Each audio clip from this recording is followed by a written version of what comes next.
Sementara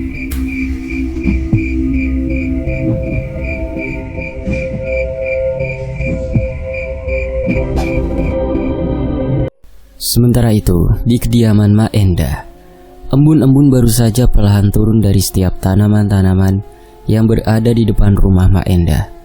Begitu juga dengan suara ayam berkokok sudah terdengar di beberapa bagian rumah warga lainnya. Pertanda pagi sudah tiba dan hangatnya sinar mentari tidak akan lagi hadir dari arah timur.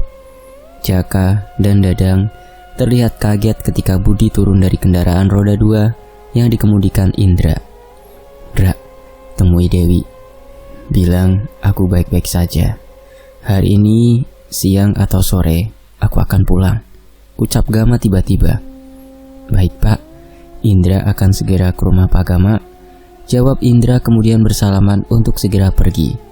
Jaka dan Dadang langsung memastikan keadaan sekitar halaman. Bahkan dia langsung menyembunyikan motor Gama.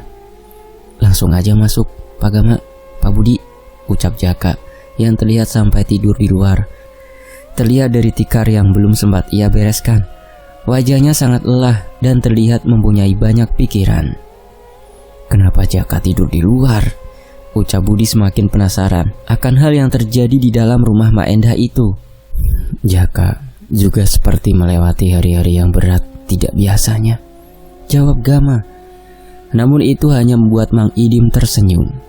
Ketika pintu depan kembali ditutup rapat oleh Mang Idim, Gama dan Budi langsung berjalan masuk ke dalam untuk menuju ruangan tengah rumah yang hampir rubuh ini. "Gam, lihat," ucap Budi sangat kaget. Gama langsung mengerutkan dahinya.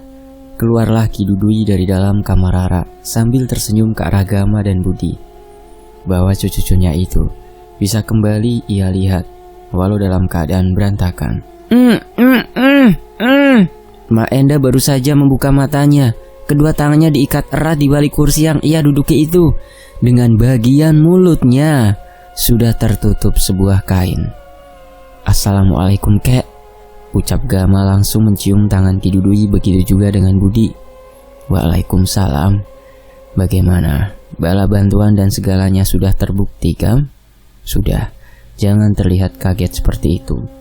Sama halnya dengan pohon besar yang ada di Leweng Sasar, mempunyai akar-akar besar juga. Wewe Gombel yang sudah kalian berdua habisi juga mempunyai akar sasar tersendiri," ucap Ki Dudui kemudian menyuruh Budi dan Gama duduk di kursi lainnya, tidak jauh dari Mak Endah. Saat Mang Idim langsung memangku tubuh Rara yang masih pucat, kemudian dibaringkannya di tengah rumah. "Dadang dan Jaka sudah kembali berjaga di luar Kek, dan mencari cara untuk nanti kita keluar dari rumah ini dengan aman tanpa diketahui oleh satupun warga kampung ini," ucap Mang Idim perlahan. "Kek, Gama belum paham kenapa Mak Endah adalah akar sasar. Apakah Mak Endah yang menyesatkan Mimin, anaknya, dan Karta, menantunya itu?" tanya Gama perlahan. Tidak melebihi kencangnya suara Ki Dudui. "Hampir tepat. Kemenyan hitam yang suatu malam diberikan kepada kamu, Gam, tersisa di saku bajunya Mak Endah. Ketika kamu berada di dalam Leweng Sasar, Mak Endah kerasukan sosok karena sudah membakar kemenyan itu. Entah apa yang dipikirkan perempuan itu, hingga cara ini yang paling tepat memaksa manusia berkata jujur," jawab Ki Dudui. Gama, Budi, dan Ki Dudui yang terus berada di dekat Rara hanya menganggukkan kepala mereka masing-masing. "Bud, harusnya tidak mudah bukan membuang mayat nenek tua ini di pagi hari?" tanya Ki Dudui sambil tersenyum, memberikan tekanan berupa ketakutan pada Mak Endah. "Sekarang aku habisi nenek tua ini Kek," ucap Budi langsung berdiri dan mengeluarkan pisau andalannya yang masih berbekas darah. "Darah anak dan menantunya bersarang di pisau ini. Kini giliran nenek tua ini," bentak Budi mengarahkan pisaunya ke leher Mak Endah, membuat Mak Endah menggelengkan kepalanya sambil meneteskan air matanya manakala mendengar Mimin dan Karta sudah mati. "Tunggu, kalau dia tidak mau bicara, akan kakek persilahkan ya Bud," jawab Ki Dudui dengan perlahan, melepaskan ikatan di mulutnya dan mengeluarkan sebuah kain yang tersumbat di mulutnya. Lendir hitam, sahut Gama sangat kaget. Dari mulut Mak Endah keluar lendir hitam. Kakek bukan orang gila yang tanpa alasan Gama mengikat nenek tua ini. Bisa-bisa dialah yang membunuh Rara cucunya sendiri, jawab Ki Dudui. Kalian pembunuh, sudah membunuh anak saya, teriak Mak Endah sangat kencang. Melampiaskan rasa kesalnya, anak perempuannya itu sudah terbaring tanpa nyawa di salah satu kamar di rumahnya. Ki Dudui memberikan pertanda agar Budi langsung ditutup mulutnya. Dengar biadab, lantas Mimin dan Karta yang menumbalkan anaknya bukan pembunuh? Dan kau ikut campur tangan membuat lewang sasar terbuka? Dengarkan, namaku Jalu Kertarajasa, keturunan terakhir yang mengemban tugas untuk menjaga tempat yang sudah anakmu manfaatkan. Nyawa dan darahmu halal di tanganku, ucap Budi di dekat telinga Mak Endah sambil menggoreskan pisau tajam itu di leher Mak Endah hingga mengeluarkan sedikit darah. Ucapan dan tindakan yang Budi ambil membuat Mak Endah langsung terdiam dan mulutnya terus terbuka menahan rasa perih dari lehernya yang sudah tergores. Anaknya saja, Jaka, sudah mengizinkan nenek tua ini mati setelah tahu campur tangan, ucap Ki Dudui perlahan. Gama paham kek, seharusnya emak bicara baik-baik sekarang. Tidak ada salahnya merubah keadaan buruk dengan penyesalan dan kelakuan baik. Tidak ada yang terlambat, Mak. Percuma mayat Mimin dan Karta tidak akan hidup kembali. Biarkan mereka menebus apa yang sudah mereka lakukan. Bicaralah perlahan dan ceritakan apa yang terjadi sebelumnya, hingga anak malang tidak berdosa itu harus menjadi tumbal. Kecuali pagi ini, di tangan Budi, emak ingin menyusul anak dan menantu mak itu, ucap Gama dekat sekali dengan wajah Mak Endah. Pelan-pelan bicara saja, apa yang dikatakan cucu saya tidak ada salahnya, ucap tegas Ki Dudui, membuat Budi langsung melepaskan dekapan pada mulut Mak Endah. Baik, percuma bicara dan tidak, saya tetap akan mati juga, jawab Mak Endah perlahan.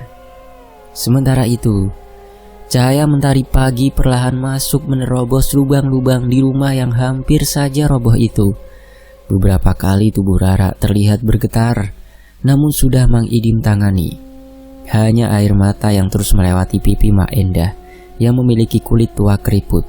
Gama dan Budi dan Ki Dudui masih menunggu Mak Endah untuk bicara dengan pandangan kosongnya itu. Terkadang, Mak, dengan usia kita yang sudah tua, beberapa kesempatan dalam hidup ini bisa saja tidak akan terulang. Silahkan bicara. Jika tahu dalam hidup itu akan berjumpa dengan kematian, anggaplah emak sedang meminta maaf pada cucu emak yang tidak berdosa itu, ucap Ki Dudui, membuat hati Emak Endah tergoyahkan yang sedari tadi hanya memikirkan nasib kedepannya. Baik, maafkan saya, maafkan. Tolong selamatkan saya. Kalian orang-orang baik, tolong saya. Bicara dan bercerita atau mati, bentak Budi yang sudah tidak bisa sabar mengarahkan pisaunya tepat pada leher Mak Endah. Baik, semua berawal dari engkos yang mati. Bapak Mimin dan Jaka mati, dan mayatnya tidak pernah kembali sejak belasan tahun. Itu yang harus kalian dengar pertama kali, ucap Mak Endah penuh dengan emosi dan langsung menangis sangat kencang. Hanya tangan Ki Dudui yang bergerak mempersilahkan Mak Endah bicara, walaupun hal itu sangat kaget ketika Gama ketahui. Semua berawal dari engkos pergi ke Leweng Sasar mencari kemudahan hidup. Namun malam itu ketika ia pergi, tidak pernah kembali. Sudah belasan tahun saya tahan ketika Mimin bertanya bapaknya itu kemana, hingga ia menikah dengan Karta. Akhirnya malam itu saya ceritakan tentang Leweng Sasar. Dari situ semuanya berawal. Anak-anak saya berhak tahu bapaknya mati di dalam sana, ucap Mak Endah penuh dengan emosi. Lalu Mimin mengikuti jejak bodohnya bapaknya itu, ucap Budi dengan kesal. Ketika mendengar nama Leweng Sasar yang baru saja susah payah bersama Gama ia tutup kembali, bahkan membutuhkan bantuan Dana dan Cahyo. Iya benar, Hal bodohnya Karta mengulang jejak engkos bapak mertuanya. Bedanya ia berhasil, bahkan mengajak Mimin juga, hingga perlu tumbal darah daging untuk semakin memberkaya dirinya. Sejak itu saya sudah bertengkar dengan Mimin ketika kembali ingin membawa Rara. Namun ia malah menyalahkan saya, hingga mengancam dan memberi pilihan kepada saya untuk ikut hidup dengannya. Bodohnya saya mau, ucap Mak Endah menjelaskan. Air matanya sudah membasahi baju yang dikenakannya. "Cepet, bunuh saya! Cepet!" teriak Mak Endah. Langsung ditutup mulutnya itu oleh Budi. Pantas dan benar, kek. Akar sasar tidak akan serta-merta ada jika tidak ada tanah yang subur. Kesalahan fatal, sahut Gama sudah memahami semua yang dikatakan Mak Endah. Budi kemudian kembali melepaskan tangannya dari mulut Mak Endah. Benar, kesalahan yang mungkin tidak akan pernah berjumpa dengan pengampunan siapapun. Malam itu Karta dan Mimin membawa sosok hitam ke rumah ini setelah didatangi Mbah Sugi sebelum pergi beberapa tahun ke belakang. Hingga sekarang mereka akhirnya mati, dan saya tidak akan lama menyusul tanpa kalian bunuh.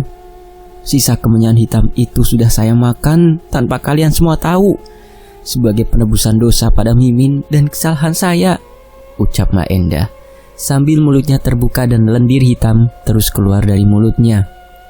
Bodoh, bentak Budi. Budi, mundur. Gama, mundur, ucap Ki Dudui. Kakek sudah tahu semuanya. Bahkan ketika malam itu Mak Endah memasukkan kemenyan hitam. Makanya selama kakek menjaga Rara, kemenyan itu tidak akan berguna sebelum Mimin dan Karta mati. Dan ini alasan kedua kenapa Mak Endah kakek ikat. Lanjut Ki Dudui. Kepala Mak Endah tiba-tiba bergerak dengan cepat. Matanya langsung melihat ke arah Rara. Tubuhnya bergetar hebat, bak terkena sengatan listrik, kemudian mengeluarkan lendir hitam. Sosok dari lubang sasar itu masih tersisa di tubuh Mak Endah, ucap Gama tiba-tiba. Sengaja setelah meminum air yang kakek berikan malam itu, sosok itu terkunci dan akan menghabisi nenek tua itu, jawab Ki Dudui. Bersamaan tubuh Rara yang ikut bergetar, membuat Mbah Idim sudah mengetahui untuk berbuat apa pada tubuh Rara. Akar sasar itu akan menukar segalanya. Lihat saja, Gam, ucap Ki Dudui, langsung memberikan pertanda agar Budi menutup mulut Mak Endah yang akan berteriak kencang. Tiba-tiba mata Mak Endah melotot sangat kuat dan langsung terpejam bersamaan dengan mata Rara yang terbuka, dan Budi langsung melepaskan tangannya dari mulut Mak Endah hingga keluarlah lendir hitam sangat banyak. Seketika tubuh tua Mak Endah di usianya yang semakin senja itu mengembuskan nafas terakhirnya. Budi, panggil Jaka, suruh masuk, ucap Ki Dudui setelah mengusap wajah Mak Endah hingga matanya yang melotot itu seketika tertutup. Mang, gimana Rara? Tanya Gama yang semakin panik karena pandangan mata Rara masih kosong. Tidak apa-apa, yang sulit hanya membuka mata dan pemantik sadar di bawah alam sadarnya saja, Gam. Cepat lakukan sesuatu, ucap Ki Dudui, membuat Gama langsung perlahan memangku tubuh Rara. Sama halnya ketika membawa Rara keluar dari leweng sasar. Mata Gama seketika terpejam dan langsung membaca sebuah amalan. Merasakan di bagian punggung Rara sudah sangat panas. Hanya suara tangis Jaka yang terdengar beberapa kemudian hilang ketika mendapati Mak Endah meninggal dengan cara seperti itu. Beruntungnya Ki Dudui sudah memberitahu Jaka kemungkinan terburuk yang akan menimpanya. Lebih baik seperti itu, kek. Jika Rara sadar Mak Endah harus mati, tidak apa-apa. Tidak ada pilihan lain. Apalagi perbuatan salahnya harus ditebus. Biarkan selanjutnya Rara hidup dengan Jaka setelah sadar. Ucapan itu terlontar di suatu malam saat Jaka berbicara serius dengan Ki Dudui. Seketika mata Gama terbuka dengan keringat yang kembali membanjiri tubuhnya itu. Bersama pandangan Rara mulai sadar. Mang Jaka, ucap Rara pertama kalinya dengan tubuh yang mulai bergerak dari pangkuan Gama. Pak Gama, ucap Rara pelan sekali. Pejamkan mata kamu, Ra. Ini Bapak, agar kondisi kamu pulih terlebih dahulu ya, ucap Gama, membuat Rara hanya menganggukkan kepalanya memahami ucapan dari sang guru yang biasa ia dengar suaranya di sekolah itu. Bersamaan dengan Mang Idim memberikan air ramuan dari dedaunan yang langsung Rara minum seperti orang kehausan. Tubuh Rara sudah kembali Gama baringkan di dekat Mang Idim. Dengan isak tangis, Jaka perlahan membawa tubuh Mak Endah yang sudah dilepaskan ikatan pada tangannya itu. Benar, kek. Ini kemungkinan terburuknya. Jaka ikhlas melihat emak meninggal dan Rara kembali sadar. Tapi bagaimana menutupi ini semua pada warga kampung? Ucap Jaka, dibantu Budi mengangkat tubuh Mak Endah. Bilang saja, Rara kamu temukan malam kemarin di Leweng Sasar. Ketika pulang, kondisi Mak Endah sudah seperti itu. Buatlah narasi dan giring kepercayaan Rara bahwa ini ada kaitannya dengan Mimin dan Karta. Warga hanya ingin melihat kembali kamu jualan normal. Dan Rara ada yang menjaganya, Jaka. Paham? Ucap Ki Dudui, membuat Jaka menganggukkan kepalanya. Rara sudah dibawa oleh Mang Idim masuk ke kamarnya. Sementara mayat Mak Endah sudah tertutup kain sarung terbentang di halaman tengah rumahnya. Sudah terkena sorotan sinar matahari yang semakin meninggi hari ini. Kek, apa ini sudah selesai? Tanya Gama dengan tubuhnya yang mulai melemah setelah menyadarkan Rara barusan. Seharusnya sudah. Tapi Gama, kakek merasa kita perlu membalas kebaikan Danan dan Cahyo. Ucap Ki Dudui seperti memikirkan sesuatu. Mereka sedang perjalanan ke arah timur, kek. Terakhir yang Gama dengar saat berjumpa dengan Danan di Bukit Cupu itu, jawab Gama perlahan. Entahlah. Perasaan kakek tidak tenang karena kita belum membalas semua kebaikan mereka. Tanpa Kliwon, Danan dan Cahyo dan saudara-saudaranya itu, masalah Leweng Sasar dan keluarnya Mak Endah tidak akan mudah kita selesaikan. Pertanda sudah kakek rasakan, Gam. Ucap Ki Dudui sambil menepuk pundak Gama perlahan. Pertanda itu cepat atau lambat akan tiba pada kamu juga jika sudah waktunya. Lanjut Ki Dudui. Ucapan terakhir Ki Dudui di depan mayat Mak Endah membuat tubuh Gama perlahan melemah. Berbeda dengan Budi yang kembali pulih setelah meminum ramuan yang diberikan Mang Idim. Bud, titipkan pesan pada Jaka. Temui Pak Hadi dan jelaskan semuanya. Juga tegaskan pada Jaka, jangan menyebutkan nama aku dan kamu juga kepada siapapun. Ucap Gama dengan tegas. Baik, aku paham, Gam. Sudah, jangan kamu lawan, pejamkan matamu itu. Jawab Budi sambil menganggukkan kepalanya. Sementara itu, di sisi lain, tubuh Gama sudah terbaring lemas di rumahnya. Sudah berkali-kali pijatan tangan Mang Idim dan segala jenis ramuannya itu masuk ke dalam tubuh Gama. Namun sampai sore tiba, belum ada sama sekali perubahan. Bersamaan dengan gemparnya kabar dari rumah Mimin berada. Ditemukannya dua mayat yang diyakini para warga adalah korban pesugihan. Apalagi bersamaan dengan kabar Mak Endah meninggal, membuat kabar itu saling berkaitan menjadi kabar paling buruk. Kek, gimana ini? Sudah hampir 5 jam lebih, Gama belum sadarkan diri. Ucap Dewi dengan sangat cemas. Tidak apa-apa, Wi. Belum saja, wajar. Perjalanan menyelesaikan masalah sampai Rara sadar tidaklah mudah. Jawab Ki Dudui, sudah memastikan gelang gengge itu berada di dalam saku celananya. Karena Meong Hideng sudah berjalan terpincang-pincang dan seketika diam di dekat kepala Gama, menyadarkan tubuhnya. Sudah aku titipkan pesan kepada Jaka agar setiap hari mengambil ramuan ke toko Dewi sebelum Rara benar-benar pulih dan kembali hidup normal. Sampai mayat Mak Endah ke liang lahat, ia masih kelihatan bingung, kek. Sahut Mang Idim. Maaf, Rara sudah kehilangan nenek, ibu, dan bapaknya sejak mereka bersekutu. Mereka sudah mati sebelum waktunya, sahut Budi tiba-tiba. Sampai berminggu-minggu ke depan, kita cari aman, jangan membuat curiga. Semoga tidak meninggalkan jejak apapun, jawab Ki Dudui menjelaskan. Mang Idim, Budi, dan Dewi hanya mengangguk saja, sambil terus menunggu Gama kembali sadar. Walaupun Ki Dudui sedang menerka-nerka firasat yang terus terlintas di kepalanya itu, karena masih berkaitan dengan nama Danan dan Cahyo. Jangan kamu lawan, Gam. Siapa tahu pertanda itu akan tiba lebih cepat. Bisik Ki Dudui di dekat telinga Gama, membuat perlahan tiba-tiba kepala Gama bergerak menganggukkan kepalanya. Gama yang masih terpejam tiba-tiba mencium bau dari botol wangian yang sebelumnya sudah ia berikan kepada Danan yang sudah banyak menolongnya. Sampai lewang sasar benar-benar tertutup dari wewe gombel yang sudah dihabisi Meong Hideng sampai penerus dan para dalang utamanya mati dengan cara mengenaskan. "Danan," ucap Gama dalam gelap pandangan matanya Gama. Ia mendengar jelas suara Danan dan Cahyo seperti sedang berada dalam sebuah pertarungan. Satu sosok yang Gama lihat dalam tubuhnya itu dikelilingi api yang membara, membuat Gama benar-benar kebingungan. "Nan, apa ini?" Bisik Gama melihat semakin jelas beberapa orang yang benar-benar dalam keadaan tersudutkan, termasuk Cahyo dengan kekuatan wana suranya itu. Sudah Gama lihat perlahan semakin jelas. Lalampahan kaula Gam, tidak melihat ruang dan waktu sebagai halangan perjalanan. Perjalanan saya menginjakkan kaki membantu segala rupa masalah yang ada. Orang-orang itu sekarang giliran minta tolong. Pergi ke ujung timur menuju hutan itu. Ada yang lebih kuat dari masalah yang sudah kamu bereskan. Ucapan Kilang Samana terdengar perlahan oleh Gama.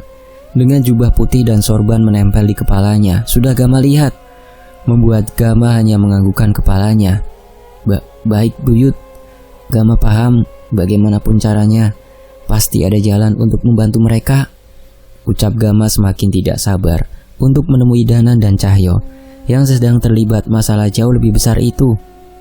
"Kek," ucap Gama tiba-tiba membuka matanya dengan sekujur tubuhnya penuh dengan keringat. "Alhamdulillah Gam, cepat minum ini," ucap Ki Dudui bersamaan dengan Budi dan Mang Idim berjalan mendekat. Gama langsung meminum semua air ramuan yang dibuat Mang Idim. Bahkan ia kaget ketika melihat keluar sudah sangat gelap. Bahkan Dewi tertidur di sebelahnya. "Maaf, ada tamu yang mau berjumpa dengan Bapak," ucap Mang Tahrim tiba-tiba. "Suruh masuk, Mang," jawab Gama singkat. Kemudian Gama menceritakan apa yang ia lihat dan rasakan dalam mimpinya, membuat Ki Dudui hanya menganggukkan kepala. Apalagi ketika Gama menyebutkan nama Kilang Samana, Mang Idim, dan Budi langsung tertunduk. "Danan butuh bantuan, Kek," ucap Gama. "Itu mungkin orang itu yang akan membawa kamu dan Budi berjumpa dengan Danan juga Cahyo," jawab Ki Dudui sambil tersenyum.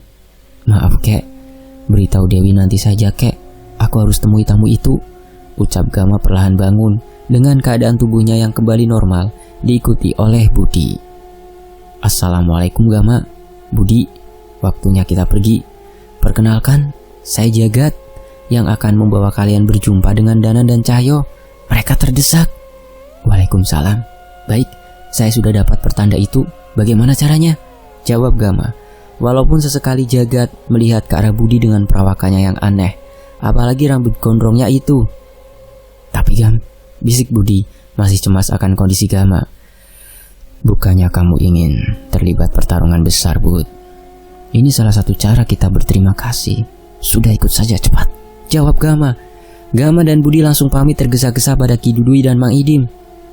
"Tolong dan balas budi dengan cara adab kita ya Gam," ucap Ki Dudui menghantarkan kepergian Gama dan Budi setelah mengingatkan untuk membawa gelang gengge itu. Baru saja Budi dan Gama melewati gerbang rumah, membuat Mang Tahrim kebingungan, apalagi hari sudah gelap malam. "Bagaimana Jagat kita sampai cepat ke hutan itu?" ucap Gama dan Budi masih terlihat kebingungan. "Jagat Skoro Demit, jarak di alam sini dan di alam sana berbeda Gam," jawab Jagat. Tiba-tiba muncul kabut putih cukup pekat, membuat Gama dan Budi berjalan mengikuti langkah Jagat. Seketika Gama dan Budi langsung kaget ketika melihat Danan semakin terpojok. Bahkan Gama melihat Pak Le. "Gam, bantu Danan cepat," ucap Budi panik sambil melihat Meong Hideng sudah berada di dekat kaki Gama. Gama seketika mengeluarkan gelang genggenya. Kring, kring, kring. Dengan cepat menghentakkan kaki kanan pada tanah, membuat Meong Hideng berubah wujudnya langsung menerkam salah satu orang yang hampir menembuskan sebuah keris ke wajah Danan. "Tidak berbeda jauh dari mimpi yang sudah aku lihat, Bud. Bahkan ada Kilang Samana. Ini pertarungan besar. Bantu juga mereka," ucap Gama langsung dijawab sebuah anggukan kepala Budi. Bahkan Danan masih tidak percaya ketika melihat ke arah Meong Hideng, lalu melihat ke arahku dan Budi. "Maaf Danan, kami terlambat," ucap Gama sambil menjulurkan tangan agar membuat Danan terbangun. Danan masih terlihat kebingungan, namun setelah melihat ke arah Jagat keluar dari dalam kabut, dengan terengah-engah membuat Danan memahami sesuatu.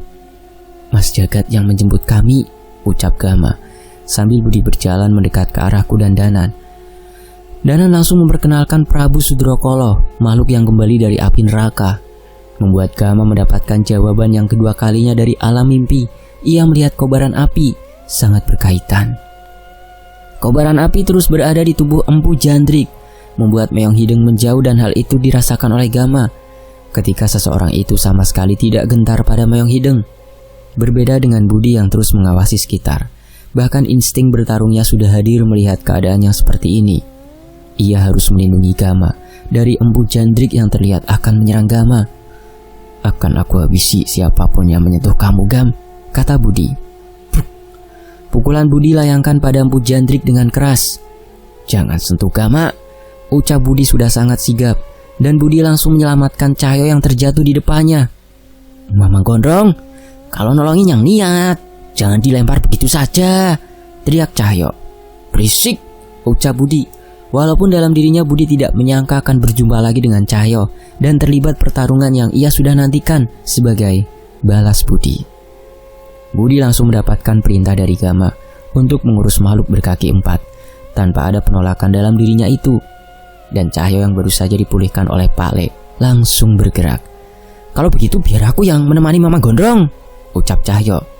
Gama langsung mengikuti langkah Danan menuju Prabu Sudrokolo yang akan berniat menghabisi salah satu bagian dari Danan yang Danan panggil dengan nama Nyai Jambrong. "Wonosuro, kerahkan semua kekuatanmu!" teriak Cahyo, membuat Budi sangat terpesona dengan makhluk yang berada di tubuh Cahyo itu. Bersamaan dengan tiba-tiba muncul Kliwon dari arah pepohonan dan melompat menyentuh tangan Budi. Ia langsung merasakan sesuatu gejolak dalam tubuhnya itu. Seseorang sudah berucap pada Cahyo agar tidak menahan dirinya dan akan ada yang memulihkan setiap luka. Ucapan itu cukup membuat Budi senang karena pertarungan sesungguhnya akan terjadi. Empu Jandrik langsung menyerang Budi dan Cahyo, tapi mereka berdua sama sekali tidak gentar atau hanya sekedar mundur beberapa langkah pun tidak. Tidak Budi lakukan dan Cahyo. Seketika Budi dibuat kaget manakala melihat kekuatan kaki Cahyo menendang Empu Jandrik sangat kencang hingga terpental, membuat Budi langsung menangkap tangan Empu Jandrik dan menariknya hingga terputus. "Wah, manusia sialan!" Teriakan kesakitan Empu Jandrik langsung terdengar kencang. Jangan sadis-sadis," teriak Cahyo. Budi masih berusaha memisahkan kepala Empu Jandrik dari tubuhnya sekuat tenaga. "Berisik, kalau tidak suka pergi saja bertarung sama monyet," ucap Budi langsung menghindar dari keris Empu Jandrik dan menusukkan kukunya di bahu bekas lengan terputus itu.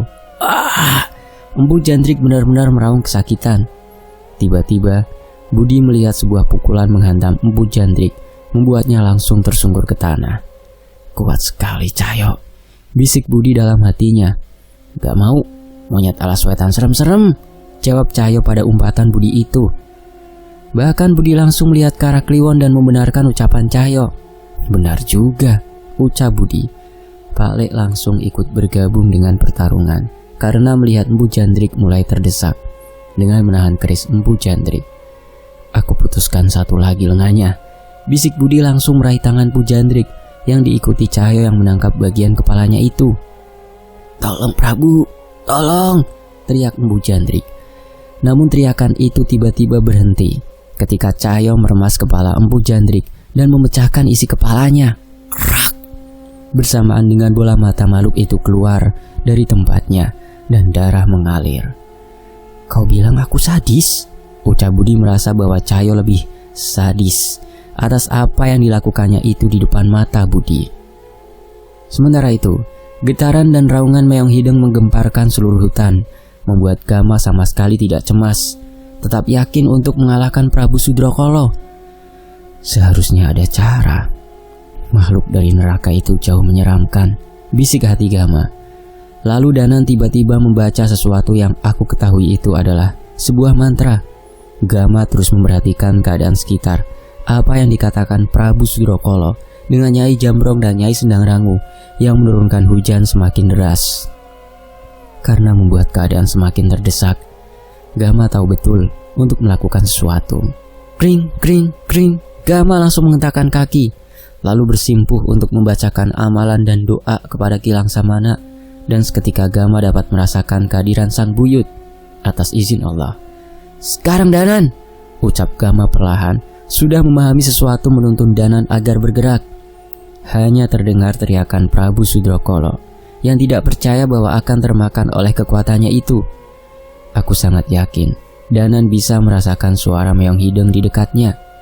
Danan dengan lincah menaiki tubuh Prabu Sudrokolo dan menancapkan keris rogo sukmo ke tubuhnya berkali-kali dan menggigit telinganya hingga putus.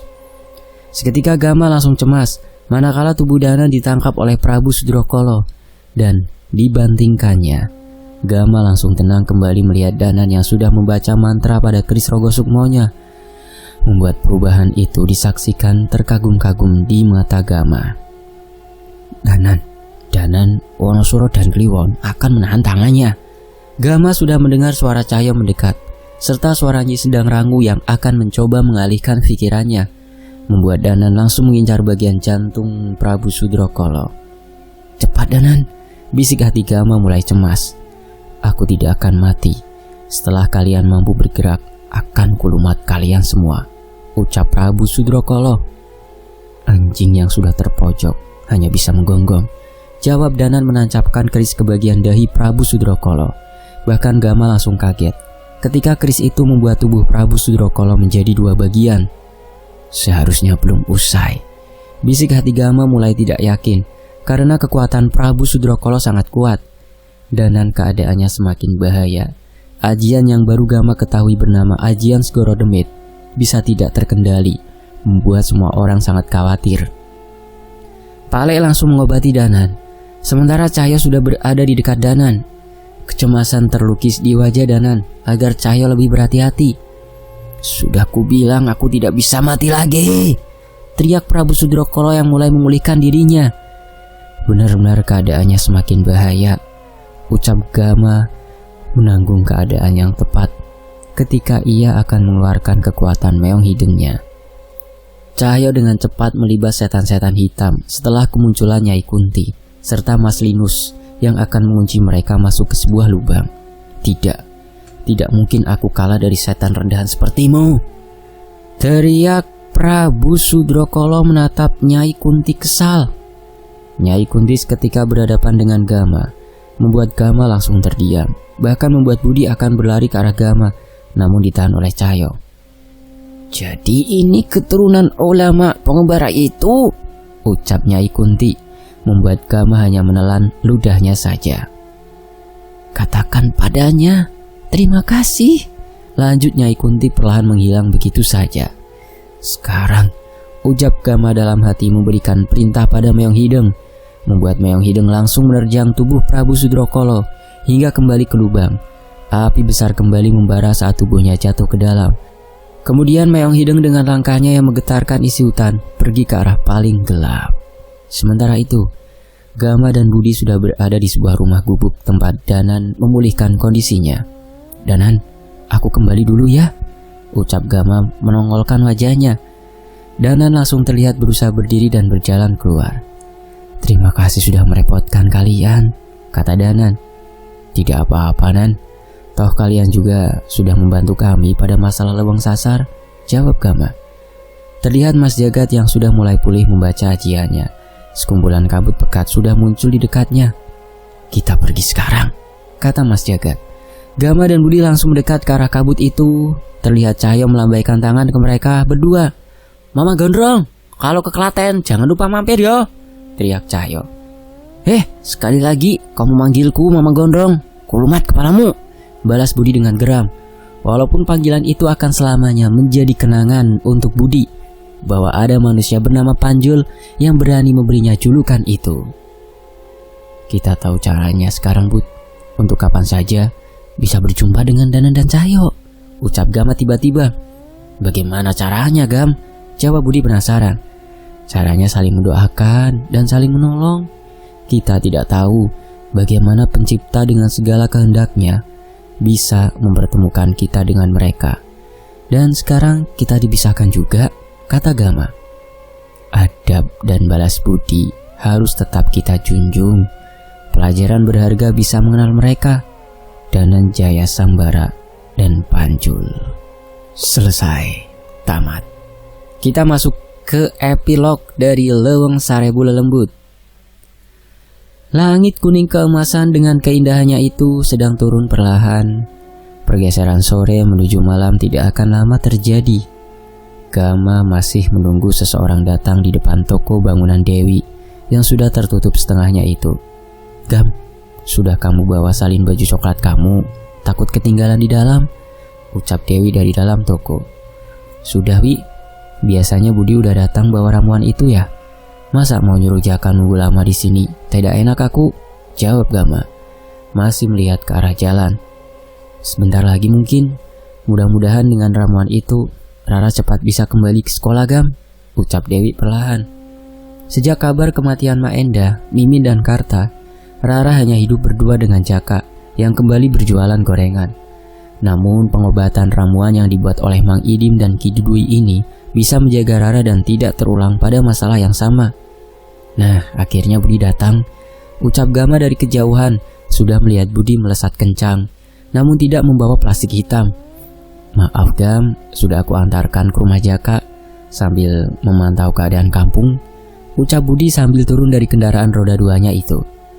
"Lalu Bud, Rara gimana? Aku hanya bisa malam hari menjenguk Rara," tanya Gama semakin cemas. "Membaik, dan kemarin sore warga kampung Wetan Tilas Jajah kembali gempar Gam," jawab Budi perlahan. Para warga kampung melihat penampakan sosok hitam mirip dengan wajah Karni berjalan ke arah ujung lawang sasar. Dan mereka yakini sekarang bahwa Karni adalah dalang utama pengkhianat. Hidup memang selalu punya cara kerjanya masing-masing. "Kapan kita berkunjung ke makam Abah dan Mak kamu?" ucap Gama perlahan. "Sama Gam, ternyata rasanya sama. Sebentar lagi malam tiba, dan indahnya sore ternyata hanya seketika.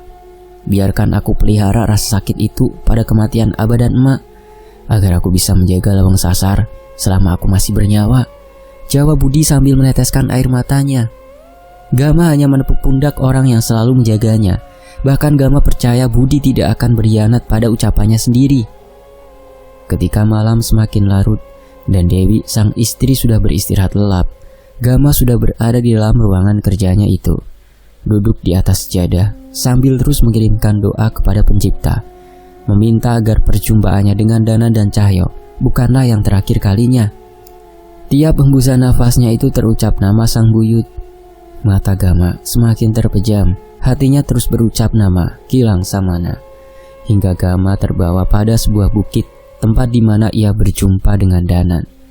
Seketika samar-samar Danan terlihat oleh Gama, seperti sama-sama kebingungan kenapa kembali ke tempat ini. Namun Gama menyadari Kilang Samana sudah berada di dekatnya, dan hal itu dilihat juga oleh Danan. "Danan, kamu sudah menjadi murid dan bagian dari keluargaku," ucap Gama dalam hatinya, melihat ke arah Danan sambil tersenyum. Kemudian Gama melangkah bersama Kilang Samana, merasakan bahwa pelajaran dan perjalanan akan terus beriringan, menjadikan kehidupan lebih mempunyai arti dan makna, termasuk perjumpaannya dengan Danan Jaya Sambara dan Panjul, dua orang bukan hanya pendekar dalam kelakuan, namun sejak dalam hati nurani dan pikiran. Selesai. Demikianlah Leweng Sarebu Lelembut. Terima kasih sudah menyimak sejauh ini di Fakta Sejarah. Terima kasih untuk penulisnya, Mas Teguh Paluki @kuartiting. Sampai di sini ya teman-teman ya. Saya pamit. Wassalamualaikum warahmatullahi wabarakatuh. Semoga menghibur dan bisa mengambil hikmah dari kisah ini. Wassalamualaikum. Alhamdulillah.